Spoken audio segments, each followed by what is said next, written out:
Gojo din. Pa-kwento lang po, introduce niyo yung film and yung cast. Go, Tito Perry. Yeah, ang title ng film namin para sa Sinag Maynila ay Salome. Sinulat at saka dinirect ni Ginoong Teng Mangansakan. Isa siyang Mindanaon filmmaker. So, ang mga cast nito ay sobrang iba-ibang mga filmmakers from Mindanao, no? And of course, meron kaming kasama dito na dalawang Manila filmmakers, actors from Luzon, si Tommy Alejandrino, Yes. at si Binibining Dali De Leon. Yes. So ginawa namin ito before si Dali pumunta sa Cannes. Yeah, just that was 3 years ago. So ngayon lang talaga siya na-edit. So ang story is about Andres, my character, na isang book curator at saka isang historian na sobrang mahilig din sa alcohol at saka nagkaroon ng memory loss at saka na baldado, no? Then para ma-rehab siya, in-invite siya ng kanyang cousin na si Christine, played by Dali De Leon, na pumunta sa Mindanao para doon mag-recover. Then during the process, Dali also is traveling naman all over Mindanao, so wala siya sa bahay at that time. Then when she went home, nagpasalamat si Andres kay Christine na mabuti naman at pinaalagaan mo ako doon kay Tommy Alejandrino nga. At saka yung isang babae dito na nagluluto para sa akin. Wala naman, kayo lang namang dalawa nandun sa bahay. Siya yung babae sa kwadro. So si Salome pala yun. It's played by... was played by Ram Botero. Yes. Yeah. Na ang sabi niya ni Christine, that's an 1800 photo. So yun. So si Salome pala ay pumupunta sa diwa muna ni Andres hanggang sa nagiging live siya. So may Magic realism. Parang ganun. And ang role mo naman? Ako po yung editor ng Salome. So, yes po. You're not an actor here. Yes, we made this before our Cinemalaya films. No? Way before our Cinemalaya films. So talagang you do editing for Yes po. back in Mindanao? Yes po. Yung Kantil ba ay first acting mo? Technically hindi. I acted for an indie film way back. Joe Bacchus, 2014, na nagpo-copa din sa Japan. Full length? Yes po. Anong title? 2004 pa ba? Tagal na eh, 20 years ago?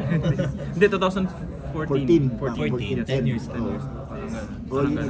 Pero syempre yung Kantil ang first lead Yes po. role. Yes. And then dito naman, as editor ka. Yes po. Editor ka rin ng Kantil, di ba? Yes po. So I was parang supposedly kasi editing lang yung sa Kantil, pero they saw me as okay, you can act. Kasi may acting experience din ako. I acted in theater back home. Yes, in Xavier. So parang sige, nag-guess na naman po. Sir Perry, bilang matagal na rin po kayong maarte for many years, ano po ang status ngayon ng regional cinema? Generally speaking, at saka ano po ang damdamin ninyo? Kung may support ba dito ang gobyerno or ang national? Yeah, sana ko lang naman ang pinapasalamat ko lang naman ngayon dahil sa mga festivals na kagaya nito, di ba, o si Mr. Cheng, si Direk Dante, sila Butch, di ba yung ini-invite na nila yung mga regional na dito, sali kayo. Nagiging inclusive na, hindi na yung naka-concentrate na lang sa parang Manila-centric yung concentration. Pati yung mga ibang region sa north, di ba? Yes. Bumababa na dito. Na dati pong hindi nyo nararamdaman or hindi nyo po hindi na-appreciate? Hindi naman, kung hindi lang talaga siguro nagkaroon lang talaga ng opportunity na ngayon, sobrang saya-saya naman. andito na tayong lahat. Salamat ako, nandiyan sila si Ron, di ba? Na in-invite na dami na sino pag-ibayang taga-Mindanao dito. Yun, sila rin Joe. Di ba? Masaya. Yun na lang. So, kulang na lang is diba? Ano ba? Kasi dati na-eliminate parang puro taga Manila lang ang na-expose, Pero ngayon, pwede na pala. Alam mo given yun, this kind of film festival. 20 plus years ka, 20 years ka sa... Given this kind of film festival. Pero ano ba rin, sila dati kasi sina-champion din nila yung mga regional filmmakers. More than Cinemalaya. Before ngayon lang naman Cinemalaya medyo mas na. Pero sila dati noon pa. Ano po ang pwedeng makuha ng lesson ng mga manonood sa Salome? Ayun. That's the history. Ikaw nag-edit ko, di ba? Okay, I think the main objective of our director is really to interrogate the notion of colonialization, and then also to invite us to review our own history, and the effect of colonization and Hispanization of our own history, or the historical and cultural erasure that is brought by colonialism. So ayun, we're hoping na ano ba? Entertainment side. Diba alam mo naman yung mga audience ngayon, naghahanap talaga ng entertaining. Na-entertain sila at the same time, may lesson. But depende kasi yung entertainment subjective din yun. So, ako love the as well. It's contemplative entertainment. Parang so, yeah. Contemplative naman siguro din natin. Yeah. It's magical realism. So far coming off from Cinemalaya nga na film fest din, tapos going to Cinec Maynila, nakita nyo na maraming audience talaga ang film fest. Ano ang reaction nyo doon na talagang may audience at nakakahikayat pa ng iba pang taong manood ng mga ganitong klaseng pelikula? Palakpakan na ako dyan dahil bumabalik na yung audience natin. Yung hindi kagaya nung siguro nag-transition lang talaga tayo nung pandemic na parang nag-isip pagkatapos binigyan ng ibang platform, Netflix, pagkatapos nabagot at ngayon lumabas. Di ba? So, iba pa rin talaga pag nasa nanonood ka ng pelikula na kasama shared mo. Experience, tama. So yun, John, parang yun yung feeling. Si Direk Teng, mabuti tuloy-tuloy pa rin siya gumagawa ng pelikula. Hindi siya nag-i-stop din, si Sir Perry. Siyempre, matagal naman na siyang collaborator, di ba? How is he po? As a director, as a filmmaker, as a partner? Sobrang may lang talaga si Teng, may temperaments lang siya. Pero kung alam mo lang sakyan yung at saka kung medyo ka dyan, maktol ka, sige, bahala ka. Then magkatapos magbe-message naman na galit ka pa ba sa akin? Meron ko ipapabasa sa'yo. Yun lang. So, yung mga tampong pururot na at saka napaka-prolific kasi niya magaling talaga siya magsulat. Yan. So, yun. So, darating siya dito sa Manila. Yeah, I think for the festival, September. Hopefully. Dapat. Kasi it's his film. Wala nang ibang... So, wala na siyang ibang sinalihan ng local film fest for Salome. This is the world premiere actually of Salome. Ito ba ang world premiere? Hindi pa siya umiikot sa international? Hindi pa. Kaya nga si Direk Dante mag-break ng Salome. Ano po ang kaibahan nito sa mga dati mong ginagawa? Kung meron mang iba na... ito yung yung first na magic realism. Tama. Sabihin mo sana. This is the first one. First na magic realism na sobrang... Kasi pagkatapos anti-horror pa naman ako. Pero hindi naman siya, para siyang fantastic. Para siyang mystery. Kasi na-edit mo na, di ba? So, what do you think of the full film na ma-appreciate mo ito ng mga majority ng mga moviegoers natin? Hopefully, yun yung hope natin, na ma-appreciate nila. It may look and then told differently.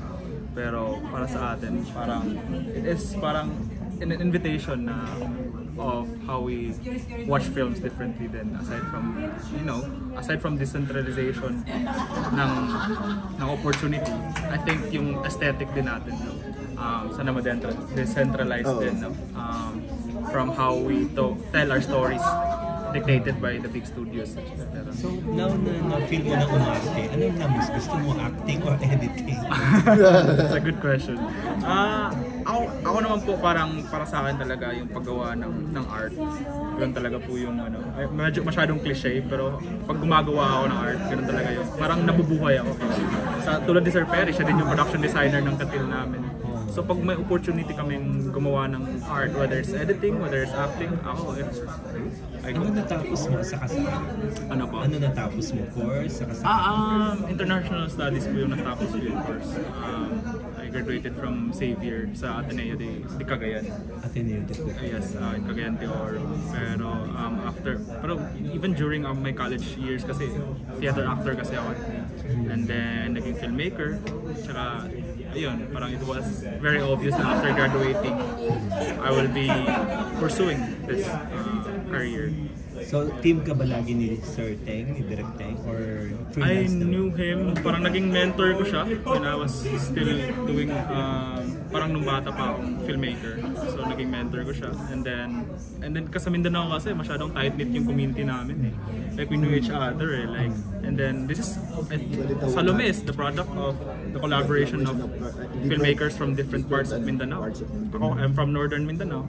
The directing is from Jensen, Southern, Davao de Oro, Central Mindanao, Magani Fiola from Davao City, and then RB Barbarona from Napunturan. So, Magkakalayo yun. Oh, yes. Magkakalayo. Pagkatapos ang pinakamalayo sa amin si Tami Alejandrino at si Dali.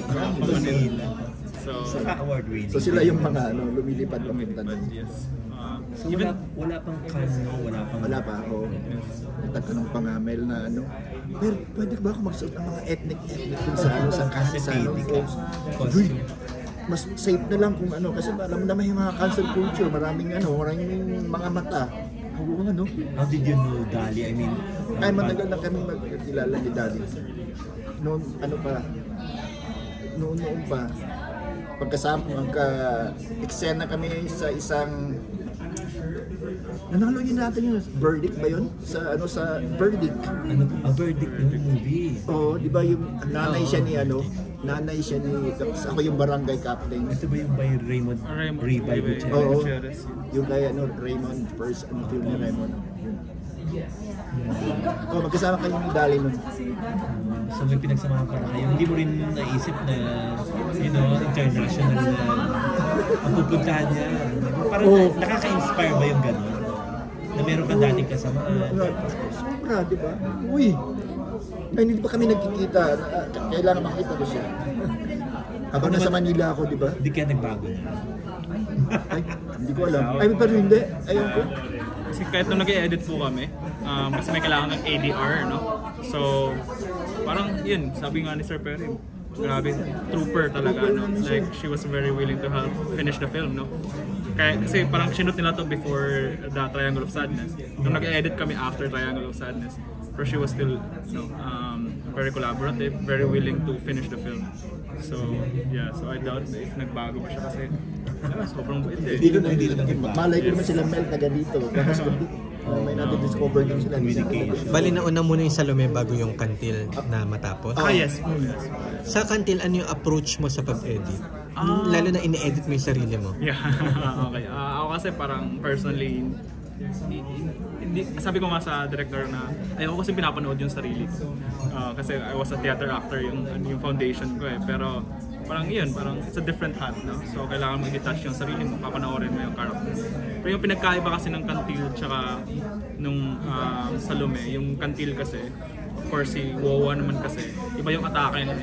So masyadong fast beat yung niya eh, yung vibes niya kasi nga gusto niya na yung foundation of media is TV, yung mga inspiration niya is the action scenes of FPJ, yung ganon, or samurai. Very young si Wowa.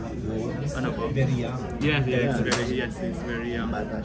Si Direk Teng naman on the other hand, you really know na he knows he wants it like this.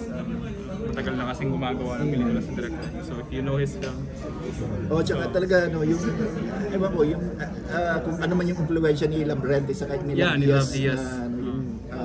Bagal-bagalan school. Slow Filmmaking.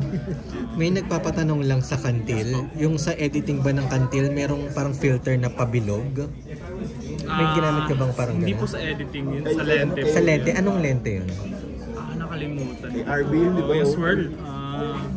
Parang si RB kasi, yung DOP kasi namin, mahilig siyang bumibili sa Japan surplus ng yung mga lumang lente na hindi na nagagamit or lumang camera na may mga lente na hindi na nagagamit. Talagang sadya yun, sa lente Yes, pa lang, yes hindi po. sa post-prod. Hindi po sa edit. Okay, thank you. Nasagot na yung tanong nung kakilala ko. Sige Thank lang you. po.